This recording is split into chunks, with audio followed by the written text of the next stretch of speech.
Hello, and welcome to another episode of Movie Spoiler Alerts. Today we're talking about the 2017 biographical war drama film, Darkest Hour, so let's get started.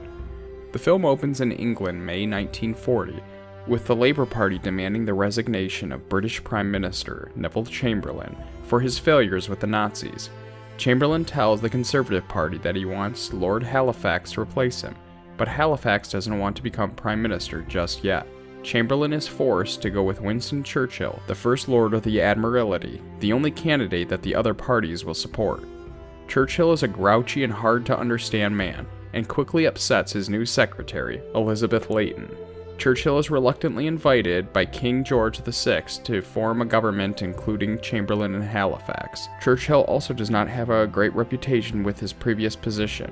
Parts of Parliament want to negotiate for peace with Hitler, but Churchill refuses, believing the Nazis to be untrustworthy. Churchill also lies to the public about how the Allies are losing the Battle of France, losing some respect from the French Prime Minister.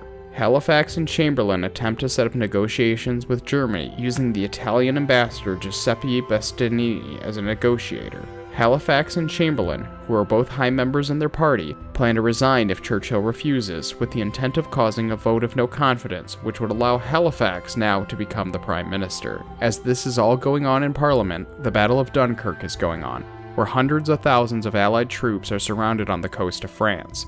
Against the advice of the War Cabinet, Churchill has the 30th Infantry Brigade lead a suicide attack in order to distract the enemy so that the soldiers at Dunkirk can be evacuated. Though it looks grim, under the name Operation Dynamo, and with the help of civilians and soldiers alike, over 300,000 lives are rescued.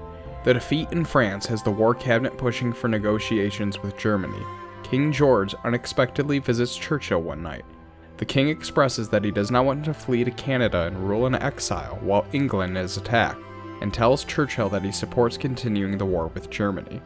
Still uncertain what to do, Churchill ends up asking passengers on the London Underground what they think, and the citizens overwhelmingly support going to war. Churchill then meets with members of Parliament who also support him. Following the success of Operation Dynamo, Churchill prepares to address Parliament, and Halifax asks Chamberlain to continue with their plan to resign, but Chamberlain is unsure. Towards the end of his speech, Churchill states, "We shall fight on the beaches, should Germany invade." Chamberlain decides to support Churchill, and the Parliament breaks out in an overwhelming applause. As the film concludes, we see Churchill's quote stating, "Success is not final, failure is not fatal, it is courage to continue that counts." So that was a spoiler for Darkest Hour. If you have another film you'd like to see me spoil, please let me know in the comments below. Check out Movie Spoiler Alerts on our various forms of social media, and remember to like and subscribe. Thanks for watching.